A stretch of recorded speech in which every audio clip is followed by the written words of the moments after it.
Welcome back to another edition of the Gabagools Podcast. I'm your host, Jeff. This is episode 15. With me, as always, the co-host, the cuzzo, Dan. Welcome back. It's been a nice little two-week hiatus. How we feeling? It's been a nice hiatus. It's been good. I think if we're starting off episode, we said 15, you said, of the 15. Gabagools Podcast, I think it's only Sierra. right to start with a little weather forecast, if you will, right? So we're starting off with about an 80, 85 degree day today. So pretty nice out.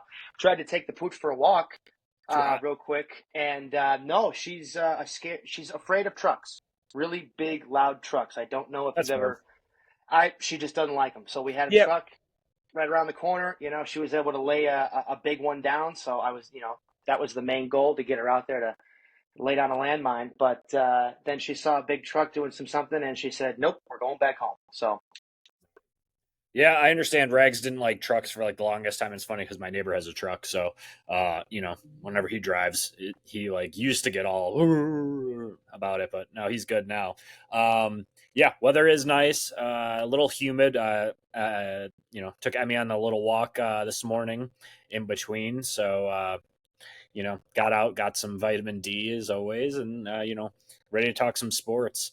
We missed out on a really good sports 2 weeks because we had, the NBA. Now we're in the finals. We had the Stanley Cup. They're in the, everyone's in the finals there. And then we could laugh at the fact that for baseball, the trends, we could let's lead it off with baseball because there's a lot to talk about, but there's not that much that we really care to talk about. But transitioning into that is Ronald Acuna tore his ACL. That's the first thing I want to bring up, is that I think that's going to shake up the entire NL when it comes down to it. I think Atlanta still has the horses to compete and maybe sneak into the wild card. But that also leaves it open for other teams in the Central, potentially the Reds. Cardinals have been hot too recently. Cardinals, Cubs, Brewers, whoever ends up winning that gauntlet of a division, they could sneak in one. Maybe you see an NL West team sneak in, but Philadelphia right now, they are on fire. They lost, I think, 2 or 3 straight, but that doesn't really bother me as much. But I don't want to count out the Braves, but losing Acuna does not help.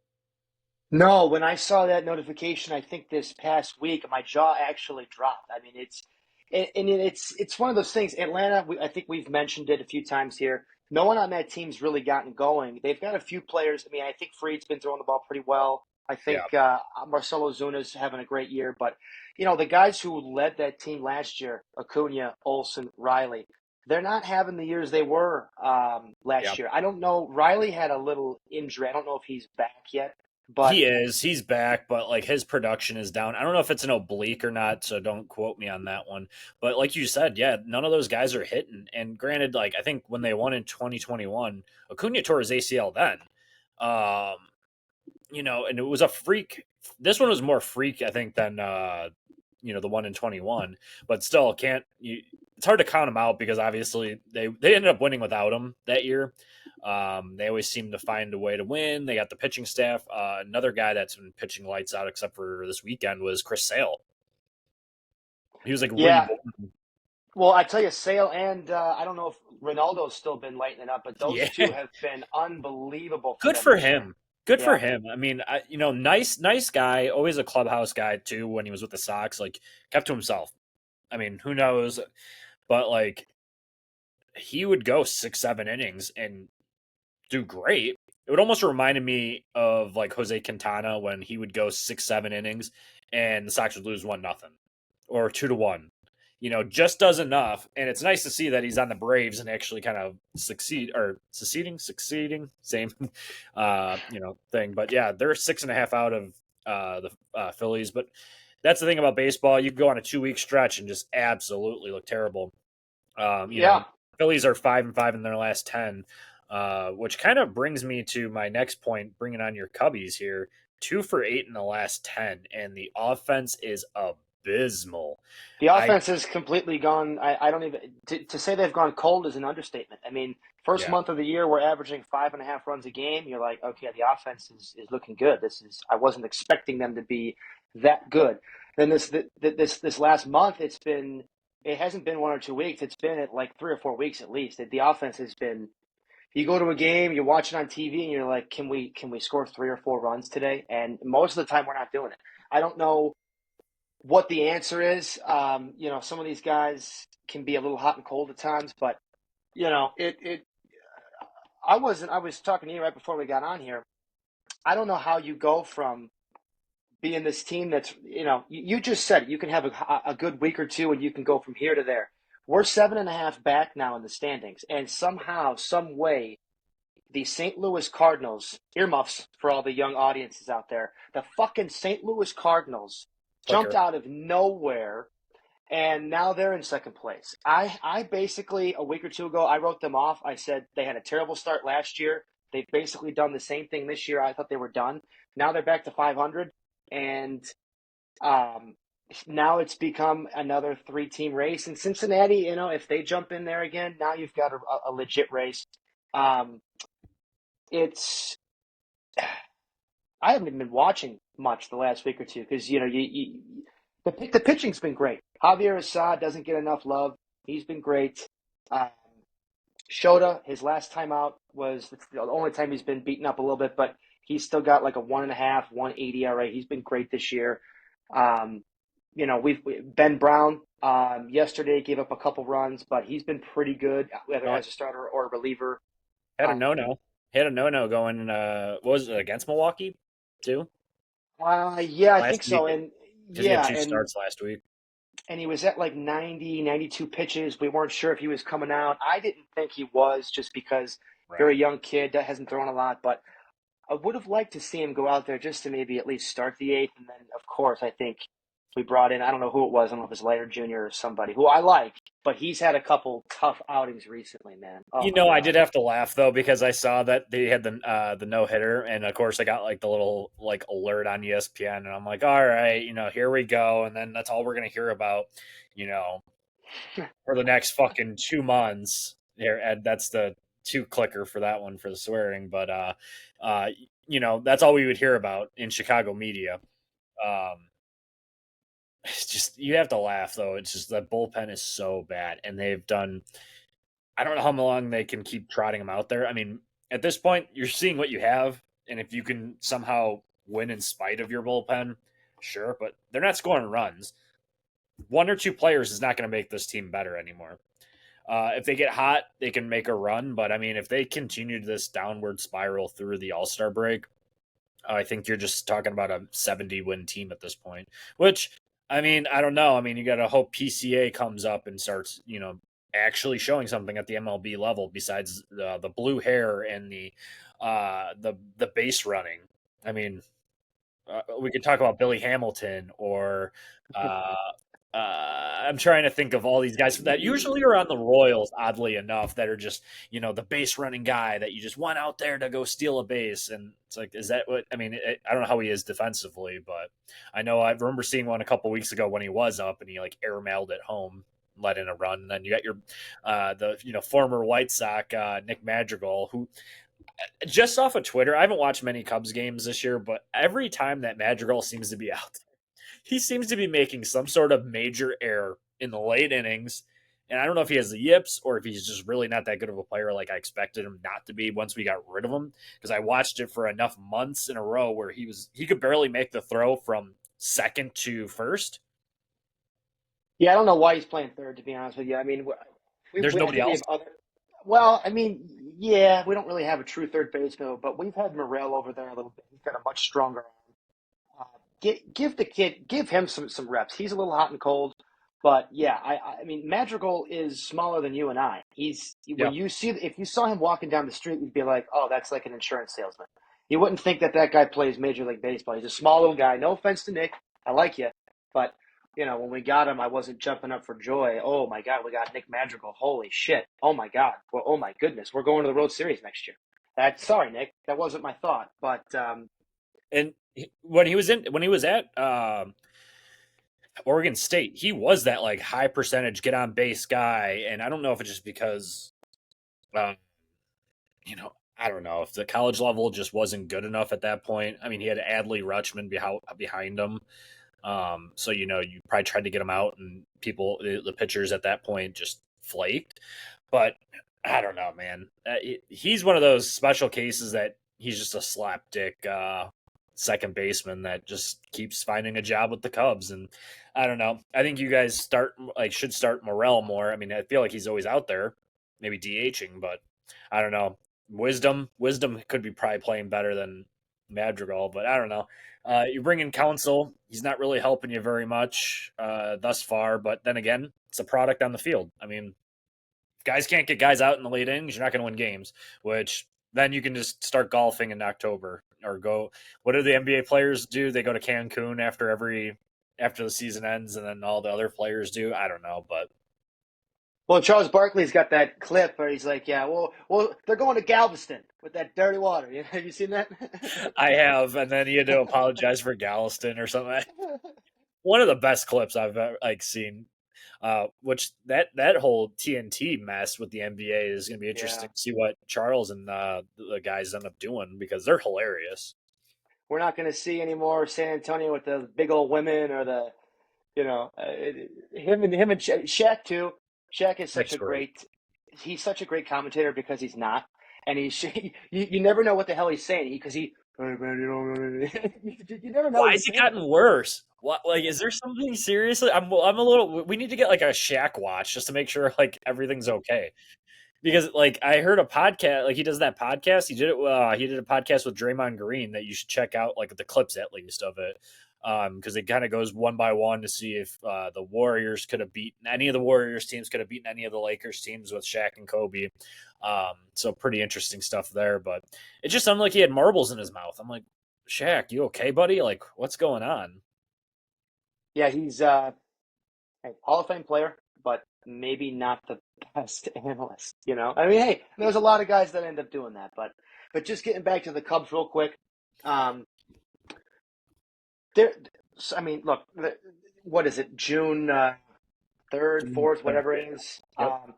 So far through the season, they've been an extremely frustrating team. Do I think they can win more than 70 games? Absolutely. Yep. We've got some guys that need to get going. There's a guy like Ian Happ, who notoriously for his career is very hot and cold. I don't think he's really gotten going yet. So when he gets going, I know that's one bat. Seiya was swinging the bat a little better before he was out with the hamstring for a month or whatever. So we need him to get going. I mean, he hit that grand slam. I mean, it seemed like that was the first thing he's done in some time, because I did trade him away in our dynasty league as well. We need Happ to get going. We need Seiya to get going again. Bellinger, I feel like has gotten some hits, but he hasn't really fully gotten going to the extent that we need him. Dansby Swanson, that guy's hitting. Is he just barely above the Mendoza line or below it? I mean, he's been rough. I know he had that issue with the foot or whatever it was. He was on the IL for a week or two. He came back. He's done nothing this year with the bat. Now, we paid him $177 million or whatever it was. Definitely overpaid him a little bit, but you know what? I think he plays a premier position. I think with the Gold Glove defense that he brings at shortstop, I think that you can overpay a little bit because he's that good there. Offensively, you expect a little bit more out of him for sure. He's a better hitter. He's not the best hitter, especially at the shortstop position, but he's a solid enough hitter who can get you 15, 20, 25 homers a year. He should be able to hit minimum 250. I mean, the guy's hitting like 200. I mean, he's got to do something. I mean, he was just hitting eighth or like the other day. I mean, he's not a guy who should be hitting second or third, but he could hit 5 or 6. He shouldn't be hitting 8. But when you're not hitting, that's where you hit. Miguel Amaya had some moments. I felt like the first month of the year, I think he's back under 200. So a lot of guys really, it's been a tough stretch, and I think I've alluded to this or brought this up before, but Counsell's had a great bullpen and or a top closer for pretty much his entire managerial career until he got to Chicago, right? He had Josh Hader for a while, who is still one of the best closers in the league. And then he had Devin Williams the last couple of years, who ended up being a guy who is just better than an eighth inning guy. I mean, he's got one of the nastiest pitches in the league. Right. So he's had tremendous ninth inning guys. He's had good other, late inning leverage guys. The Cubs, unfortunately, especially with Alzolay not starting the year well and then being taken out of the ninth inning role. Yeah. We didn't have a true closer. We tried to roll with him. If he gets going again uh, towards the middle end of the year, maybe he finds his way back into that role. But yeah, the bullpen's been bad. We've had moments here, like Mark Leiter Jr. has been probably one of our best guys, and he's been hit up a little bit recently. Hector Neris. Hector Neris is not a closer, No, and he frankly, never was.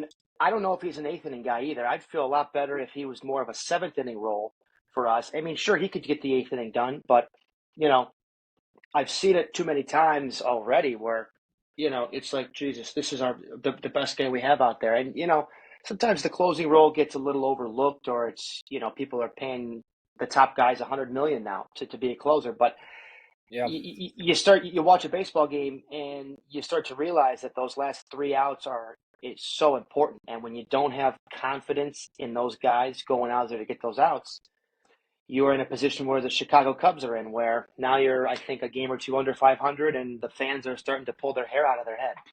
Yep. Yeah. Or the All the confidence that they had, it's kind of funny. I don't know if you listen to any sports talk radio, but a lot of the fans, they were going after Hoyer and all those, front office guys for not doing anything different this year. It's almost like they re-signed Belly and we're like, hey, this is going to make the biggest difference to put us over the edge. And they just didn't do it. And the guys that are there, and I know firsthand when you have all these prospects or you have guys that you brought in to, be the guy and they're not. I know firsthand being a Sox fan how often that happens and they just don't produce. And, there's still plenty of time left to do it. But if you keep dropping games, you're not going to make the wild card. Not with the Padres, Giants, and other teams that could get hot. I don't think the Giants will, but some of these other teams are going to get hot at some point, and you don't want to get too far behind. So, you know what? I couldn't agree more with you. I think Jed's plan for this year was to, like you said, we pretty much just brought Bellinger back. That was pretty much all we did this offseason. I was hoping we'd do a little bit more. It seemed like we were connected to a couple other people. Maybe we were. Maybe those were just rumors, but it seemed like Jed's plan was to try to get the influx of some of the major league or the minor league talent to come up and hope that they could do their job this year and the next year or two and maybe not have to sign a ton of guys this offseason. But I still would have liked to see us go out and sign another starting pitcher. I would have liked.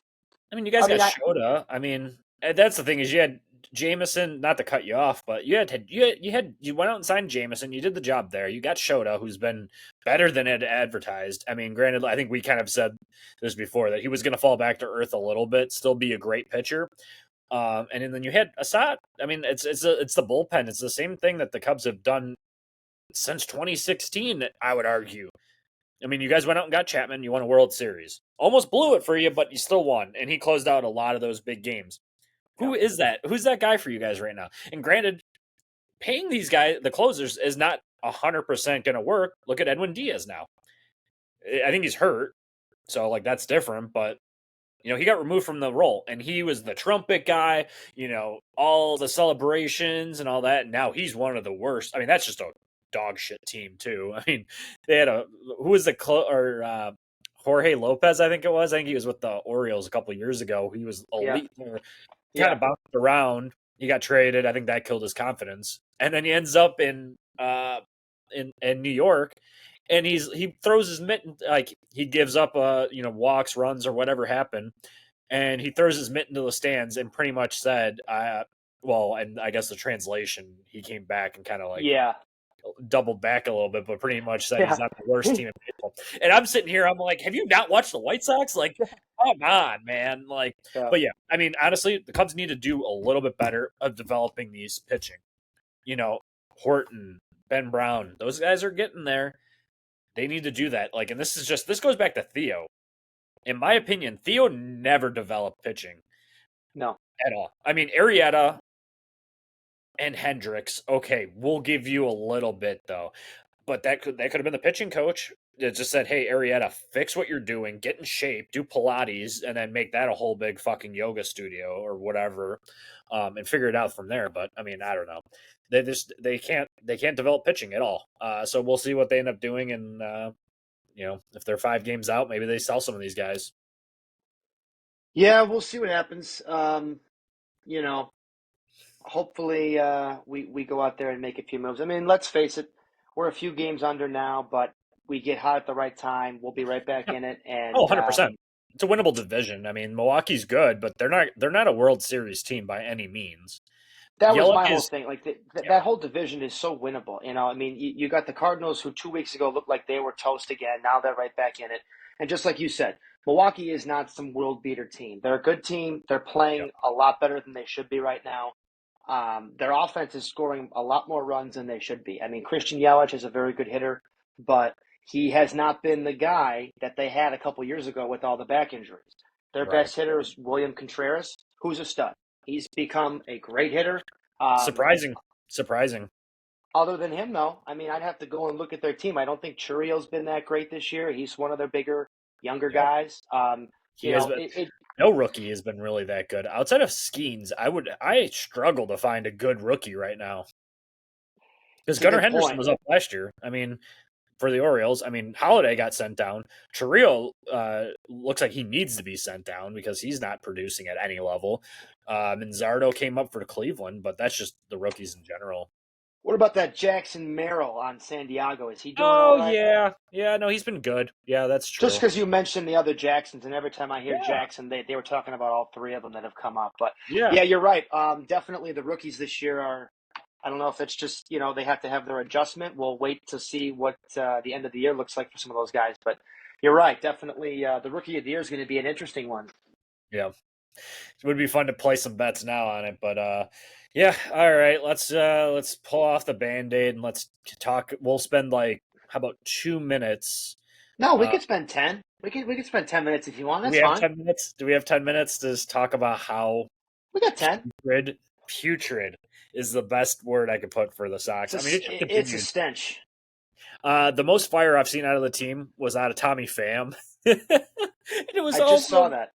yeah, I mean, I didn't watch too much into it. I kind of like looked at it and was like, whatever. Like, I don't really care. But yeah, I don't even know what he said, like what was said to him. But he was out by Tommy a is ready mile. to scrap. He's ready to Oh go. yeah, If you look at him the wrong way, I like Tommy Pham. If you so look I. at that guy the wrong way, he's like, hey man, I practice fighting in the off season. So if you want to do something, we could do it. Yeah, I mean, look at Jock Peterson. He got punched out because of it. Was it like a fantasy football thing? I mean, what It is going on? was, which is funny because I'm pretty sure Barstool ended up taking over that league as like the commissioner. It's awesome. Yeah. Anyway, let's talk about the White Sox. They've dropped 11 straight, which was, I think they said the statistic for that was like since the 50s. That's never happened. So we're just breaking all sorts of records with this team this year, which is in the wrong direction, but very laughable.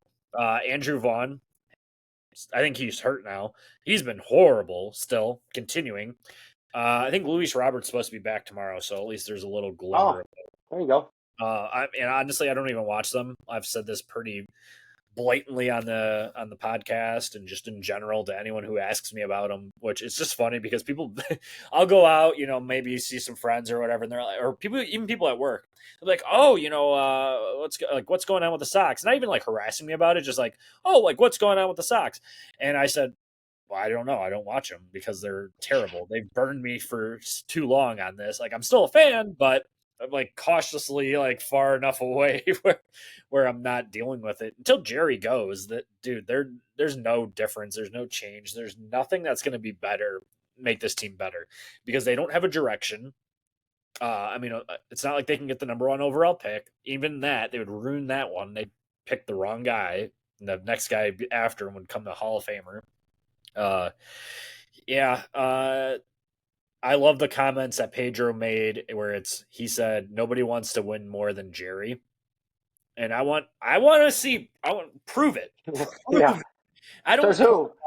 yeah, go bring in someone in the front office that wasn't from the Royals, that wasn't a Rick Hahn disciple, and go get someone from the Rays, the Orioles, or the Dodgers. I was going to say the Toronto Blue Jays, but they're kind of crappy too.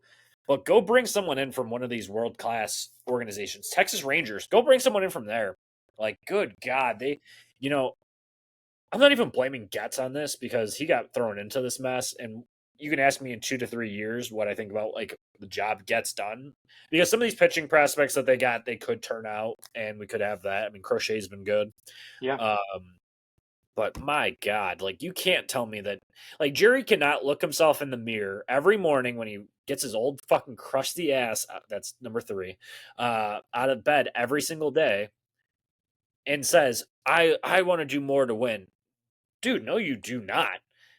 You can't tell me that this is a worse. If you were to go on Baseball Reference and pull up the team from 2017 through probably close to 2019, and it would look any different than what it is now besides the players. Same mediocre, veteran minimum guys they slotted in there to lose games back then to get those higher draft picks, which they screwed up with Madrigal, Vaughn.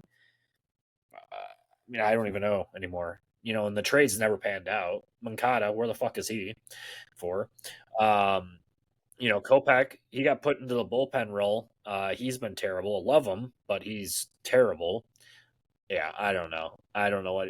I don't even have a direction of that team. They're so bad. Just Jerry, just do us all a favor and get rid of the team. I mean, 15 and 45. It's so funny, man. Like I'm actually actively. I should be just betting against him at this point. You should be. I mean, if you were, let's put it this way, if you were betting against them right now, you'd be in a new house. Yeah, probably. You might not be living in Illinois, is what I'm trying to say. You'd be living it up on the West Coast, or maybe even the very ritzy East Coast. Right. No shit. Right. 11 in a row, 30 under.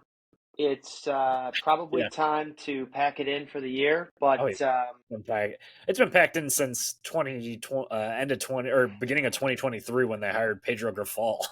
Yeah. Yeah. You know what? Hopefully, like you said, we got to give Getz another couple years. We got to see if some of these trades pan out. Some of the pitchers seem like they could be solid. So if that happens, you did well there. You're going to probably have to move Robert. I don't know if that's this year or next year or sometime in the offseason between, but I think, honestly, your best bet, I mean, this is just maybe me, but you got to move him. Your team's not doing anything. You're 30 under. You've lost 11 in a row. There's no reason to not move the guy. He's a superstar player. He plays a premier position in center. He's a great hitter. He can run. Yeah. There's pretty much nothing he can't do. He could probably hit lefty and do better than half the guys in the league. And you've got multiple years of control for him. So you still can get potentially the king's ransom, or at least close enough to that, where you've already built up the farm system well. Hopefully you have somebody that hopefully Getz knows what he's doing. He can get a couple big guys in that trade, and maybe you get another Garrett Crochet type player, whether that's a pitcher or hitter. You're going to need a couple guys for sure. Elroy, as my dad likes to call him, Eloy, whatever. Yeah. Guys hurt all the time. We've said that, I don't know, probably every single episode. He got hurt in between the 2 weeks that we took our little hiatus here. I just had to laugh at that too. I'm like, the guy comes back for like 2 weeks, pretty much does nothing. I think he hit 2 home runs, which was cool when he came back, but pretty much did nothing. And then he's back out of the lineup again, which I can't wait for his contract to be done. Moncada, same thing. Like, I don't know. I was sad when we gave up Eloy because he was a highly touted prospect, big guy, supposed to be a big hitter. I was, to be honest with you, I was upset that we had to get rid of that guy. But now you fast forward a couple of years and you think, that was the Quintana trade, right? It was, yeah, Quintana. And Quintana, he was not great for us. No. But if you want to ask somebody about how we'll talk about it Saturday when I see you, but if John's there when you get there, we'll talk about Quintana trade because he hated Quintana, and I was just the one talking him up. I'm like, Quintana's like this guy that will, he's the girl next door. You had Chris Sale, and then you had Quintana there, where he got the job done. Like I said, 7 innings, 1-run ball, maybe 3. And then send it over to the bullpen. I think that when the Cubs traded for him, I think they expected more, which you should have known. This is what he does. But, Dylan Cease panned out. I mean, good for him with the Padres. At least he's on a contender. But, yeah, watch. Eloy, just garbage. Moncada, doesn't care. So my problem with trading Robert is the fact that you have to basically hope you find another superstar. I mean, you got Colson Montgomery. I mean, they do have time to turn it around in the next couple of years. What that means is that they hit gold somewhere. Where it is, I have no fucking idea. 5. Um, but yeah, make sure you get a tally going since you have your pen Oh, I've on. got it going. Perfect. You look at it and it's who do you build around then? Because then you're just going in a cycle, and you have Crochet. Like they're better off trading Crochet, which I don't want to do that either. Um, you know, nobody's going to want to come here either, free agent wise. Well, it's a good point. Who do you build around? But again, you go back. If you keep Robert for the next 2 years, I don't know if you have him for the next 3, 4, whatever it is. But let's say you keep him this year and all of next year, and the team's still pretty much in the same position. Maybe the farm system's gotten a little bit better. Maybe you're looking a little bit brighter. But you also nobody wants to move that guy. If I was in your position, I would probably be saying the same thing. He's the only Right. thing we've got. You can't move him. But you know as well as I do, he's got a couple years of control. If you were to rank the top 5 center fielders in the game, Yeah, he's I there. think he's in there for sure. I mean, I also don't think he's number 5. He's a stud. So Yeah, what do you get for him? And I think the other question is, if you keep him, that's fine. But what do you get for some of the other guys? That's my problem. Okada has done basically nothing in his career. I like the player. I just don't like what he's done. He's done nothing. Elroy is hurt every single year, if not once, 2 or 3 times a year. So who's going to want to take a chance on the guy that can't stay on the field? Andrew Vaughn's a very young guy who you could say is a reclamation project, where you take him and you say, we like when we saw him when he was drafted. We think we can fix him. That's a possibility where maybe you make a trade with like Tampa.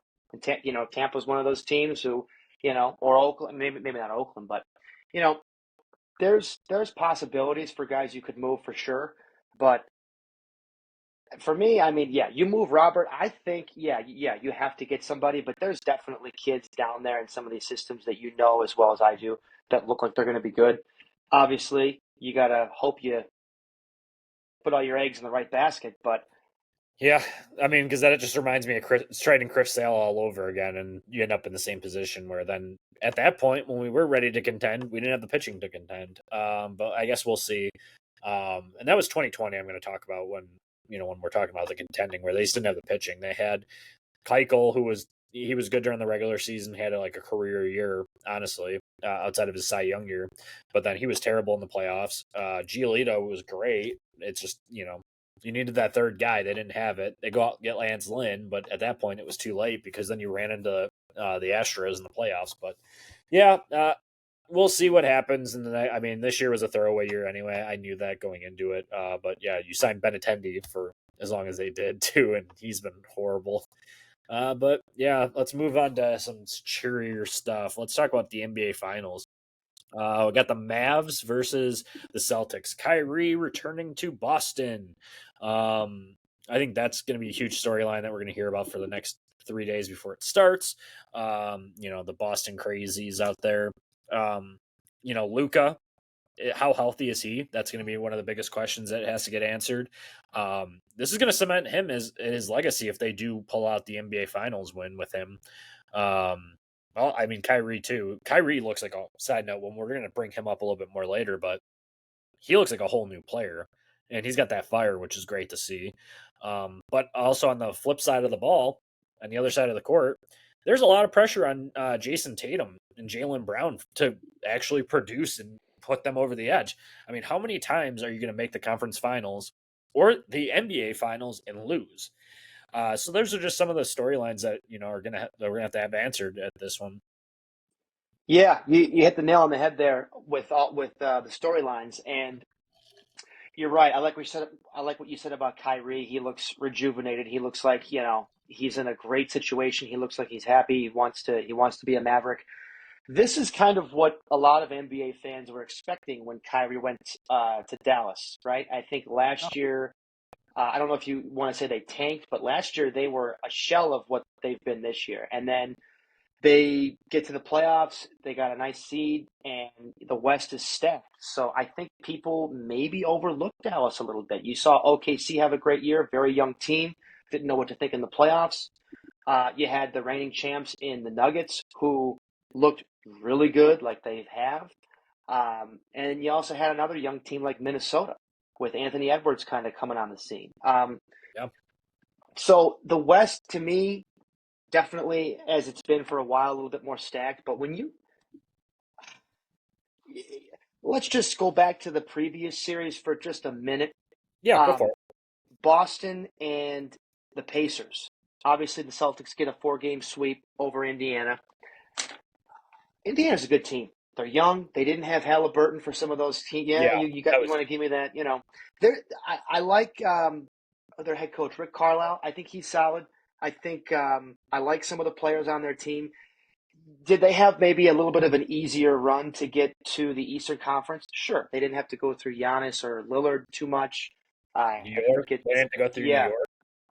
So yeah, they had an easier run, but they showed some people that they are definitely a little bit they were more ready this year than most people thought. So I was a little bit surprised by Indiana, and frankly, out of those 4 games, at least 2 of them, if not 3 of the 4, they could have won.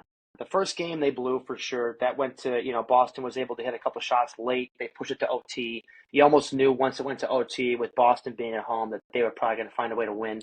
And then game 4, I think they lost by like a bucket. It might have been a 3-point game. So Yeah, they were right there against a team in the East like Boston that was supposed to be this really good team that was supposed to run through the East. Now, again, they did sweep the Pacers, but I feel like Indiana was not able to close down some games late. Boston had the experience. They were more comfortable, whatever you want to yeah, say, and they were able to win a couple of those really close games. So I'll give them their flowers. I'll give them their props, but I do want to say it was a good run by Indiana. Nobody had them going that far. And I'm I'm not a Pacers fan, but I have to imagine they're going to be halfway decent again next year. And yeah. then, I can see or that did definitely. did you want to touch on anything with that or no? Not really. I mean, I think Halliburton proved himself to be a star, which is great to see. A young guy that he was with the Kings, wasn't he? You'd know more than I would, but I think you're right. I think he was with the Kings. It's nice to see that he came over from a good situation there, where the Kings were contenders a couple years ago when he was there, and then I think they traded him or he went in free agency, one of the two, and he made a name for himself in with the Pacers. So good for him. Yeah, I mean, yeah, I'll agree that we have to give them their flowers. I do think the East is just so bad. It was really, really banged up. Just like you know, if Boston wins it, it's gonna be one of those like bubble, like the 2020 bubble championship that LeBron won with the Lakers, where you know not everybody was at their 100%. People were probably out of shape at that point. We had a lot of things go up there. Um, I think they dodged a bullet. I think the Celtics dodged a lot of bullets, having to only play Indiana, and then I think they played the Cavs too. I mean, and you played a Heat team in the first round without Jimmy Butler, so that's a huge difference. So, Very uh, true. yeah, give Indy their flowers, but I mean, Boston is one of the most offensive efficient teams. That is the one positive thing you could say about them. I mean, they were 64-18 for a reason. They Yeah. were, you know, 11.4 point differential. They're scoring. They have a offensive rating of 122.2, which is first in the league. Their defensive rating is what's been most surprising. But then again, it's like who they play. You can count the superstars on one hand. They're second in efficiency there, which overall gives them the net rating of first in the league. And then they're obviously led by Jason Tatum at 26.9 points per game. But flipping the other side of the ball, Dallas has every chance in the world to win this series.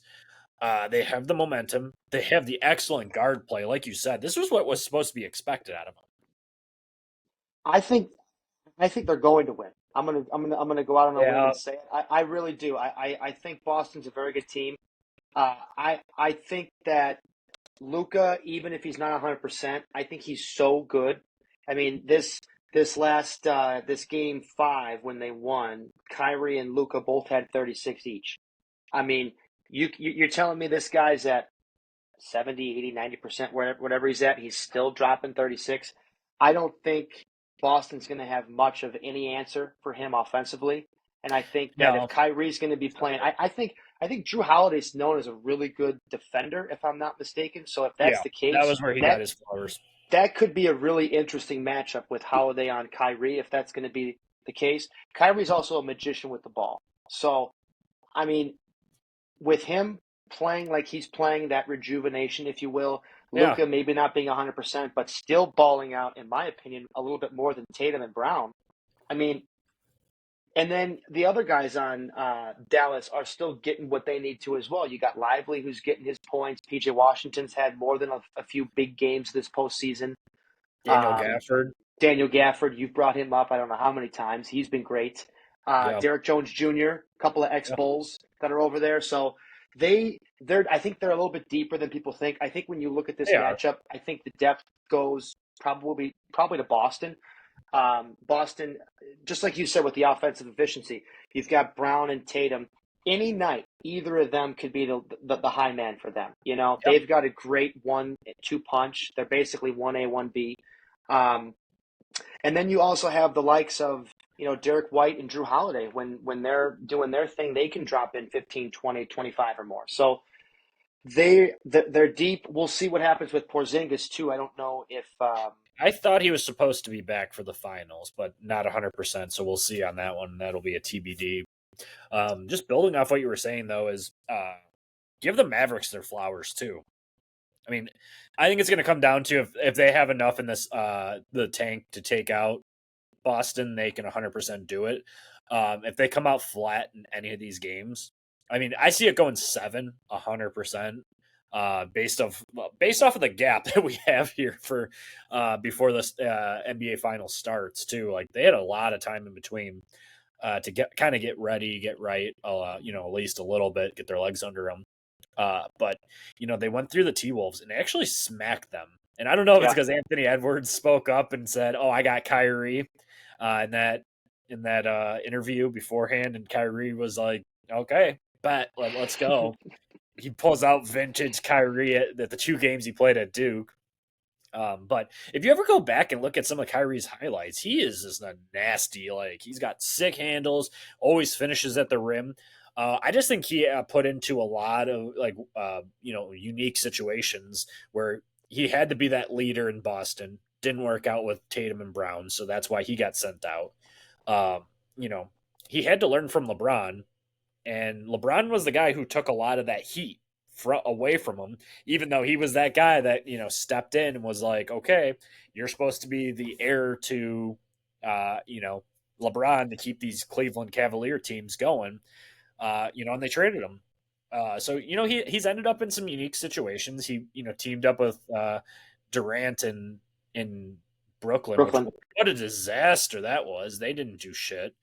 I mean, I think going to Dallas where he could kind of be Kyrie and not be, I don't want to say scrutinized because he always is, but he could actually kind of loosen up, let his hair down a little bit and just kind of play ball and let Luka be that like 1A, 1B situation. And they seem to win. So it's good for them. I think Kyrie, once he figured out that the Earth wasn't flat, I think he started to, you know, he went over to Dallas. Mark Cuban was like, "Hey, Kyrie, why don't you sit down real quick? I'll show you a little PowerPoint. The Earth's not flat." And I think he's rejuvenated. I think he's like, "Yeah, it's a new world to me." His eyes have finally opened. But yeah, I mean, I honestly cannot wait for this series. Yeah. I think I mentioned this. I watched some games during the regular season, but being a Bulls fan, it was win one, lose one, and it was just pathetic. We were a 10 seed basically the whole year. But ever since the playoffs have got going, I've been. I mean, this to me has been very fun playoffs. I've been watching a lot of games, Same. First time in a long time. and yeah, definitely, I feel like I've watched more. I don't know why. Maybe it's some of the younger talent that's kind of been coming in there, but That was going to be my next point, and I don't know if we were going to touch on it in this podcast or another one, but like just the passing of the torch, we'll touch on it real quickly. We'll save it for another show, but the passing of the torch this year has been very evident with Anthony Edwards taking that next leap forward, Tyrese Halliburton jumping forward, Jalen Brunson, another guy, these like superstar players that finally like got over the hump, and we went from Steph, Kyrie, or not, well, yeah, Kyrie was there, KD, James Harden, Paul George, LeBron obviously is still hanging around, but he obviously got knocked out early. We see this new group of NBA superstars, so I think it's making it a little bit more diverse because they're all not jumping on the same team. Which that leads to the next point where I would love to see some way, somehow that you get like Steph Curry, you get KD back together, and then you throw LeBron on there just for one last hurrah and see if the old dogs could do it. It'll never, never, never, ever happen, but that would be fun. The only way that happens is if LeBron gets to play with his son. That's going to be the only way. Yeah, we'll have to touch on that if we're bored when when the NBA season's over and there's nothing else to talk about besides how shitty our Chicago teams are. It's not going to happen. No. I think some team is going to draft him.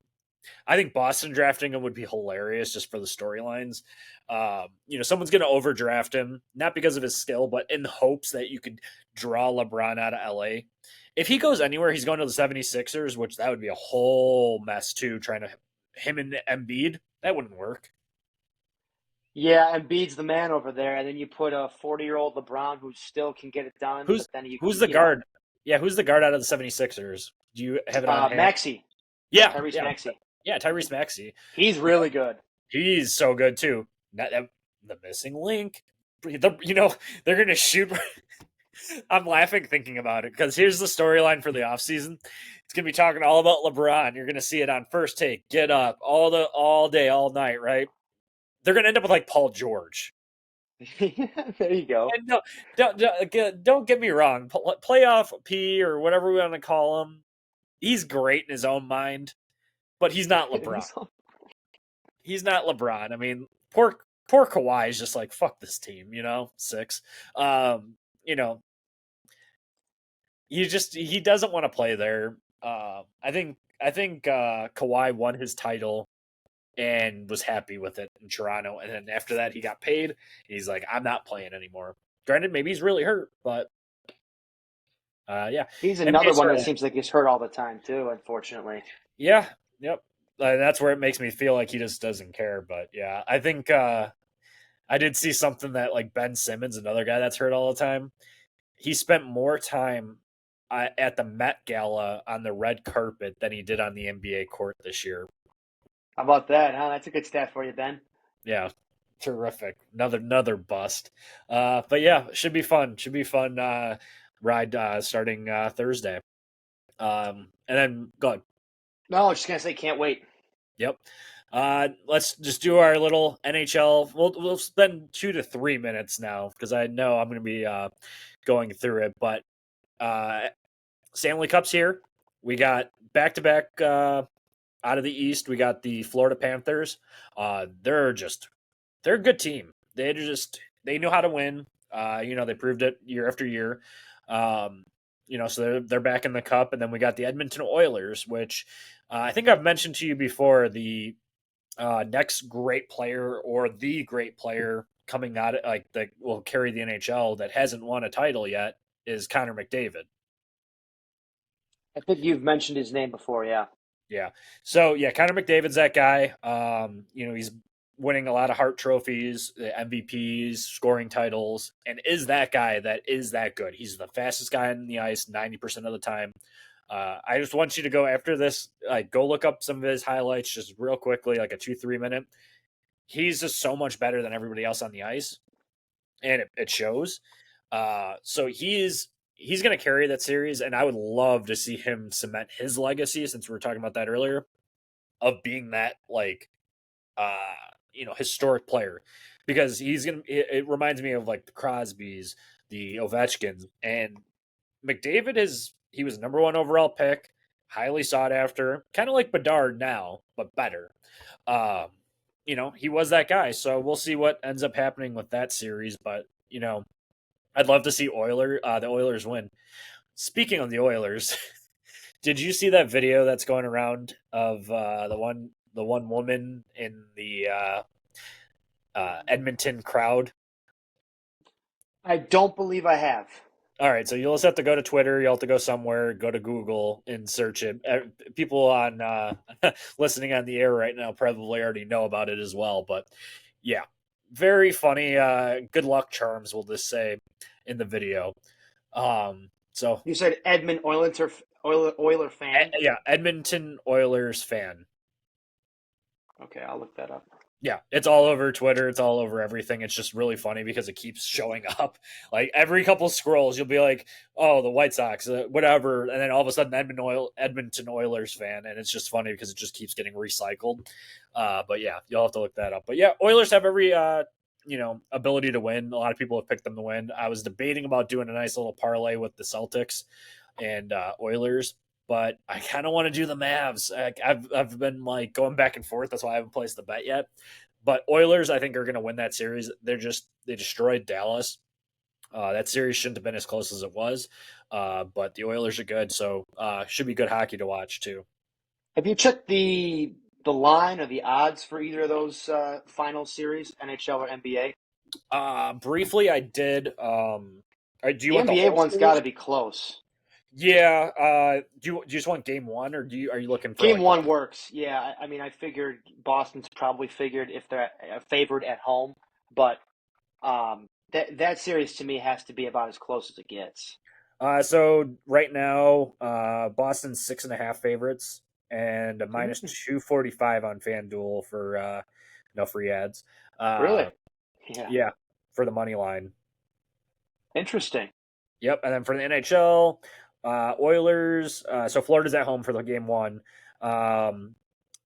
Florida's obviously favored, but that's only they're favored plus or minus 140 in that first game one. So we'll see. Interesting. Oh. But yeah, that's talking hockey. So we'll have more to talk about after game one when that hits too. So big series there. I guess that's all I have for hockey. We did have our fantasy football draft, the Legacy League, as I call it, just because it's been going on. We're entering year 10.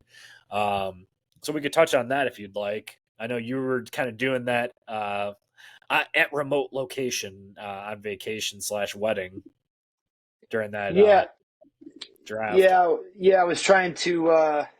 Thank you for messaging me and letting me know, hey, you're on the clock there, bud. But Yeah. Too many cases. yeah, a few too many, But no, it was fine. You were like you drafted quicker than some other people. yeah, I was able to get a couple people that I'm excited about. Obviously, I know a lot more offense than defense. Oh, here we go. My one buddy, Brennan, he is a diehard, I'll say Redskins fan. I don't know if that's I don't know if I should be marking that on the tally because we can't call them the Redskins anymore. But yeah, like Commanders. Yeah. yeah. So I told him, I was like, I took your buddy Jaden Daniels, and he was pretty excited about that. So we'll see how he does. I think I had Bryce Young and I've got Derek Carr, so I'm looking to, get Derek Carr out of there.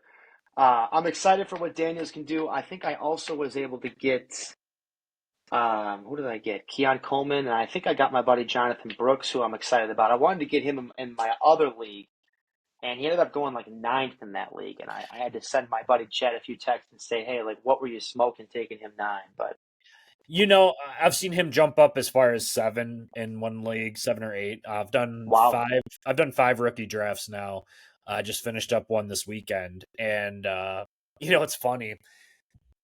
When it first started, Caleb, granted I had Caleb, so I've drafted a lot of Caleb Williams shares. So if he flops, it's gonna be very rough years for me upcoming for fantasy. But he was going 1 in a lot of leagues, and I've seen over like the last couple weeks, he's gone 2 now. I've seen a lot of Marvin Harrison Jr. go up, so that's an interesting trend I've noticed.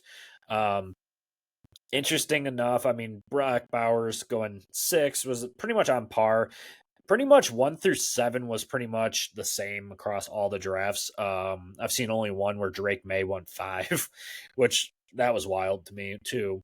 But yeah, Rome going 5 to Rich on there one. Shout out Rich.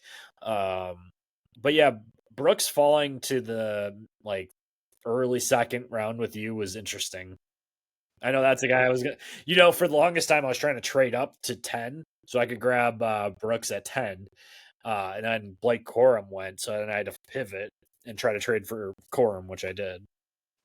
Yeah, I was going back and forth when we did that other draft. I wasn't able to get either of them, but I was going back and forth between Benson and Brooks because they're both like the same size. I think they said Benson's faster than Brooks, so I like that. But from what I heard, what I saw, I really wanted to try to give Brooks a chance here. So I'm excited about that. And Keon Coleman, I think, is looking like he might be the number one in Buffalo. We'll see if see. he ends up being the one. Yeah. I think they're going to spread the ball out a lot this year. Keon Coleman, his metrics just are so they're not Yeah. good. That's what scares me. That's why he's not a first round player. Because if you think about it, it's like, oh, Josh Allen's got a new receiver. I think he'll be good. I think at the round you got him is perfect. I don't think you overspent or anything for him. So that was pretty good. The biggest surprise to me was Jatavian Sanders going at late second, which and it was a bigger surprise just because all the other drafts I've done, he's gone in the third or fourth round. So that one was kind of a surprise. And then the biggest one for me, which I was happy I was able to get him, was Michael Penix falling to the third round. Penix is, he was a guy. Again, I keep referencing the other league. I was like a pick or two away from being able to snag him. I have Kirk in that league, so I was hoping okay, maybe I'll take a chance on someone like him in a couple years because I honestly I like from what the only thing I really don't like about Penix is all the injuries. The guy is. It happened. He played a full season this year, so we'll see what happens. I think people they looked way too much in Kirk Cousins contract and saying, oh, 4 years. He'll play 2 probably. So to say that Penix isn't going to, he's 24, but he's going to weasel his way in there. You don't draft a guy 8th overall to not do anything with him. Yeah, that's what it sounds like. But yeah, that was a bit of a head scratcher though. When you give Kirk all that money for 4 years, I know he's an older guy, but he's coming off some solid years. Maybe he's not the top quarterback, but you pay a guy all that money, and then you go sign Penix. Penix looks like he's a great arm, great talent, but that one definitely was a bit of a head scratcher. But yeah, again, Penix is. I love the way he throws the ball. I think he throws the ball better than maybe anyone in his class. I like the prospect. Let's put it that way.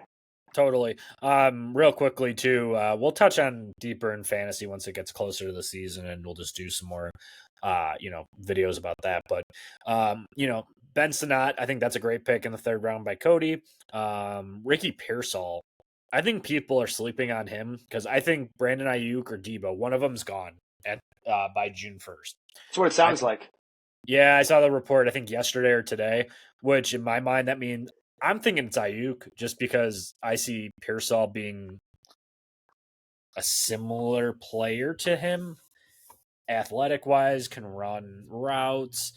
Debo's hard to replicate, but the Jets, I think, might have found a Debo lookalike with Malachi Corley. If you've seen any tape on him, he's just like a bowling ball where he does the same things that both of them have done. So we'll see. Very interesting draft overall. Excited for that season to start. I don't know if you want to hear about my 8-1 fantasy team, but for baseball. Oh boy. Yeah. You're, we're talking beer league right now, right? Oh yeah. Beer league. And then, Dynasty, I'm 24-4. I don't even know what the hell's been going on with you in that league.